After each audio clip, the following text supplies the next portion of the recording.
എന്തുവാ എന്തുവാ എന്തുവാ നോക്കുന്നത്? ആ നമ്മള് എന്താ നോക്കുന്നത് വെച്ചാല് നമ്മൾ ഇതിന്റെ പ്ലഗ് മാറിയായിരുന്നല്ലോ. അപ്പൊ ഇതിന്റെ മൈലേജും പെർഫോമൻസും ഒക്കെ നമുക്ക് പറയണമല്ലോ. ഹായ്, ഇന്ന് ഞാൻ പറയാൻ പോകുന്നത് നമ്മുടെ ഈ വണ്ടി ആണല്ലോ, വണ്ടിക്ക് മൈലേജിൽ ചെറിയ വ്യത്യാസം, അതായത് ഒട്ടും മൈലേജ് ഇല്ല. അപ്പം മൈലേജ് എന്ന് പറഞ്ഞാൽ നമുക്കറിയാം ഇതിനൊരു പ്രോപ്പർ ഒരു മൈലേജേ ഉള്ളൂ, അതിന് കൂടുതലൊന്നും കിട്ടത്തൊന്നുമില്ല. അപ്പം എന്നാലും നമ്മൾ വണ്ടി യൂസ് ചെയ്യുമ്പോൾ നമുക്കറിയാമല്ലോ, നമുക്ക് ആ ഒരു ഒട്ടും മൈലേജ് കിട്ടാത്തൊരു അവസ്ഥ വരുമ്പോൾ നമുക്കറിയില്ല, ഓട്ടോമാറ്റിക്കലി നമ്മൾ അന്നേരം ഒന്ന് ചെക്ക് ചെയ്യും. അപ്പം ഞാൻ ചെന്നപ്പോൾ ഉണ്ട് ഷോറൂമിൽ അവിടെ പറഞ്ഞു വെച്ചാൽ എന്നോട്ട് പ്ലഗ് മാറണമെന്ന് പറഞ്ഞു. അപ്പം നമ്മൾ ഇതുവരെ പ്ലഗ് ഒന്നും മാറിയിട്ടില്ല. അപ്പം നമ്മൾ പ്ലഗ് വാങ്ങിച്ചിട്ടുണ്ട്.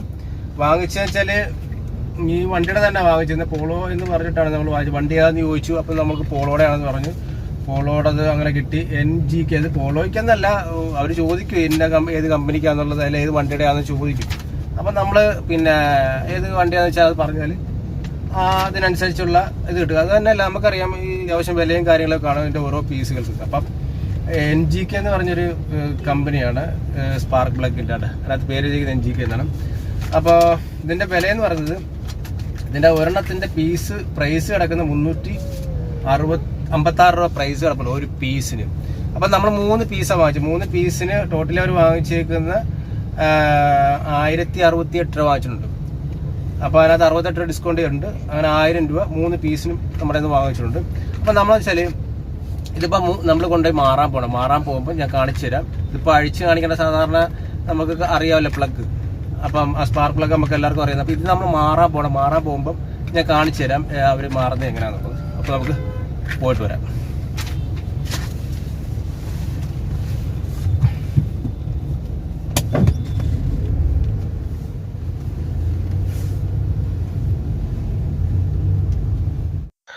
നമ്മളെന്തായാലും ഷോപ്പിലെത്തിയ ശേഷം നമ്മൾ പ്ലഗ് മാറാൻ വേണ്ടിയിട്ട് മെക്കാനിക്കെല്ലാം അഴിക്കുന്നുണ്ട്.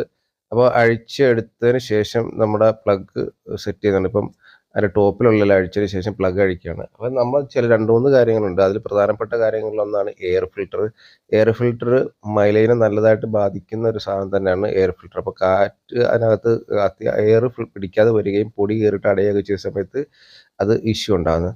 നമ്മുടെ ഈ ഇപ്പോൾ പ്ലഗ് കണ്ടോ, പഴയത്, അതായത് എൻജിൻ ഓടി വന്ന വണ്ടിയാണ്.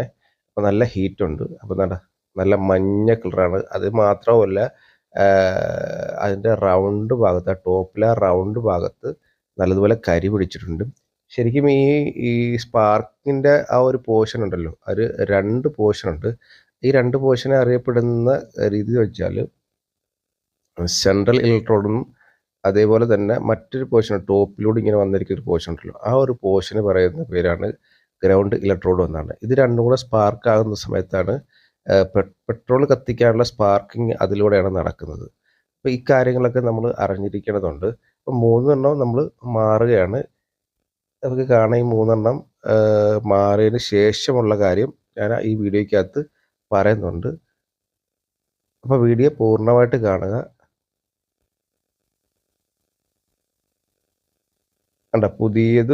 പുതിയതിൻ്റെ, അതായത് ശരിക്കും പുതിയതിൻ്റെതിനും ഇപ്പം നമ്മൾ ഊരിയതിനുമായിട്ട് നല്ല ഗ്യാപ്പ് വ്യത്യാസമുണ്ട് കേട്ടോ. ഗ്യാപ്പ് വ്യത്യാസം വെച്ചാൽ ഇച്ചിരി സ്പേസ് കൂടുതലായിട്ട്, അതായത് ആ ഒരു പോർഷൻ ഉണ്ടല്ലോ, ആ സെൻട്രൽ ഇലക്ട്രോഡ് എന്ന് പറയുന്ന ഒരു പോർഷനിൽ കത്തിയിട്ട് ചെറിയ സ്പേസ് വീണിട്ടുണ്ട്. അപ്പോൾ 3 നമ്മൾ പുതിയത് സെറ്റ് ചെയ്യുകയാണ്. 3 സെറ്റ് ചെയ്തതിന് ശേഷം നമ്മൾ മുറുക്കി അത് സ്പാനറിട്ട് അത് മുറുക്കിയതിന് ശേഷം നമുക്ക് വണ്ടി ഒന്ന് ഓടിച്ച് നോക്കാവുന്നതാണ്. അതിൽ ഓടിച്ച് നോക്കിയതിന് ശേഷം ഞാൻ എൻ്റെ കാര്യങ്ങളൊക്കെ പറയാം.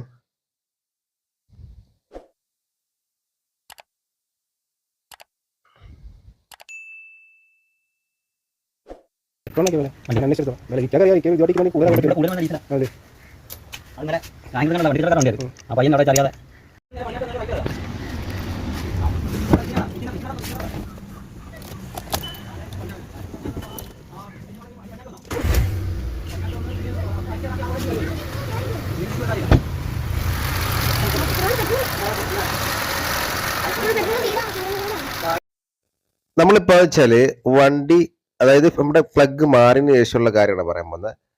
എന്തോ മാറിയതിന് ശേഷം ഞാൻ ഒരു കാര്യം പറയാം. വണ്ടി ഒറ്റയടിക്ക് സ്റ്റാർട്ടായി, നേരത്തെ ഒറ്റയടിക്ക് സ്റ്റാർട്ടാകും, പക്ഷെ ഒരു കുറച്ചുകൂടെ പവർഫുള്ള് വന്നതുപോലൊക്കെ എനിക്ക് ഫീൽ ചെയ്യുന്നുണ്ട്. ഒരു ഭയങ്കര ഫീലിംഗ് ഒന്നും പറയാൻ പറ്റത്തില്ല, ഒരു ഫീലിംഗ് എനിക്ക് തോന്നുന്നുണ്ട്. അതേപോലെ തന്നെ വണ്ടി ഓടിക്കുമ്പോഴും എന്തോ ഒരു ചെറിയ വ്യത്യാസം എനിക്ക് ഫീൽ ചെയ്യുന്നുണ്ട്. കാരണം ഈ വാഹനം ഞാൻ തന്നെയാണ് ഉപയോഗിക്കുന്നത്. അപ്പോൾ അതുകൊണ്ട് തന്നെയും മറ്റൊരാൾ അങ്ങനെ ഉപയോഗിക്കാൻ വരത്തില്ല. ഉപയോഗിക്കാൻ വരുന്നതെന്ന് വെച്ചാൽ ആരും എടുക്കാൻ വരാറില്ല. അതുകൊണ്ട് തന്നെയും ഈ വാഹനം ഞാനാ ഓടിക്കുന്നത് കൊണ്ട് എനിക്കിതിനകത്ത് എന്തെങ്കിലും ഉണ്ടെങ്കിൽ എനിക്കറിയാൻ പറ്റും. അതുകൊണ്ടാണ് അത്ര ഉറപ്പായിട്ട് ഞാൻ പറയുന്നത്. എന്തോ ഒരു ചെറിയൊരു വ്യത്യാസം എനിക്ക് ഫീൽ ചെയ്യുന്നുണ്ട്. നിങ്ങൾക്കും അങ്ങനെ വാഹനത്തിൽ ഈ പ്ലഗ് മാറിയ സമയത്ത് അല്ലെങ്കിൽ എയർ ഫിൽറ്ററൊക്കെ മാറിയതിന് ശേഷം പ്ലഗ് മെയിനായിട്ടൊന്ന് മാറിയതിന് ശേഷം നിങ്ങൾക്ക് ആർക്കെങ്കിലും എന്തെങ്കിലും ഒരു ഫീൽ തോന്നിയിട്ടുണ്ടെങ്കിൽ താഴെ ഒന്ന് കമൻറ്റ് ചെയ്യണേ. അപ്പോൾ എന്താ വെച്ചാൽ ആ ഒരു കറക്റ്റായിട്ടുള്ള ഒരു പ്രോസസ്സ് നടക്കുന്നുണ്ടാവും. അല്ലെങ്കിൽ ആ കറക്റ്റായിട്ടുള്ള നമ്മൾ പുതിയത് മാറിയതിന് ശേഷമുള്ള കാര്യമാണ് പറയുന്നത്. ആ പഴയത് ഒരു നല്ല കരി പിടിച്ചിട്ടൊക്കെ ഉണ്ടായിരുന്നു. അത് തന്നെയല്ല നമ്മൾ ഇതുവരെ മാറിയിട്ട് കൂടിയില്ല. ഇത്രയും കിലോമീറ്റർ ഓടിയിട്ടും നമ്മൾ മാറിയിട്ടില്ല. അപ്പം മാറേണ്ട സമയം ഒരുപക്ഷെ കഴിഞ്ഞിട്ടുണ്ടാകാം. പക്ഷേ ചില ആൾക്കാരൊക്കെ ക്ലീൻ ചെയ്തിട്ടിടാറുണ്ട്. അതിൻ്റെ ഒരു ഗ്യാപ്പ് മെയിൻറ്റെയിൻ ചെയ്തിട്ട് നല്ല രീതിയിൽ ക്ലീൻ ചെയ്തിട്ടൊക്കെ ഇടാറുണ്ടാവും. പക്ഷേ നമ്മളിതുവരെ ക്ലീൻ ചെയ്തിട്ടിട്ടില്ല. കാരണം വെച്ചാൽ നമ്മൾ മാറുക തന്നെ ചെയ്യും. കാരണം നമ്മൾ ഇതുവരെ മാറിയിട്ടില്ലാത്തതുകൊണ്ടും അത് എടുത്തപ്പോൾ തന്നെ നല്ല യെല്ലോ കളർ പിടിപെട്ടതുകൊണ്ടാണ് നമ്മളത് മാറുന്നത്. അപ്പോൾ എന്തോ ഒരു ഫീല് എനിക്ക് കിട്ടുന്നുണ്ട്. ഒരു ചെറിയ മാറ്റം എനിക്ക് തോന്നുന്നുണ്ട്. ഇനി മൈലേജിൻ്റെ കാര്യം പറയുകയാണെങ്കിൽ മൈലേജിൻ്റെ ഒരു ഇഷ്യൂ കൊണ്ടാണ് നമ്മളിത് മാറുന്നത്. അങ്ങനെയാണ് നമ്മൾ മാറാൻ ഉദ്ദേശിച്ചത്. അപ്പം നമ്മൾ എംപ്റ്റി ആക്കും. ടാങ്ക് എംപ്റ്റി ആക്കിയിട്ട് നമ്മൾ ഓടിച്ച് എംപ്റ്റി ആക്കിയതിന് ശേഷം നമ്മൾ അവിടുന്ന് നമ്മൾ പെട്രോൾ ഒഴിച്ചിട്ട് ഈ വണ്ടി ഓടി എത്ര കിലോമീറ്റർ ഉണ്ടെന്ന് ചെക്ക് ചെയ്യുന്നതായിരിക്കും. അപ്പം നെക്സ്റ്റ് ടൈമിൽ നമ്മൾ എന്തായാലും അങ്ങനെ ഒരു വീഡിയോ ചെയ്യണമെന്നുണ്ട്. കാരണം ഇതിന് പ്രോപ്പറായിട്ട് പല ആൾക്കാർക്കും കൃത്യമായിട്ടൊരു അറിവ് ഇതിൻ്റെ കാര്യത്തിലില്ല. അതുകൊണ്ട് തന്നെ നമ്മളിത് ചെക്ക് ചെയ്യുന്നതാണ്. അപ്പോൾ എന്തായാലും നെക്സ്റ്റ് ടൈം നമ്മളത് വീഡിയോ ചെയ്യുന്നതായിരിക്കും. ചാനൽ സബ്സ്ക്രൈബ് ചെയ്യാൻ മറക്കരുത്. ആദ്യമായിട്ട് കാണുന്നവരാണെങ്കിൽ ഉറപ്പായിട്ടും സബ്സ്ക്രൈബ് ചെയ്യുക. ബെല്ലൈക്കനോട് എനേബിൾ ചെയ്ത് വെച്ച വീഡിയോൻ്റെ നോട്ടിഫിക്കേഷനായിട്ട് വരുന്നതായിരിക്കും. അപ്പോൾ ഓക്കെ ബൈ. പീസ്.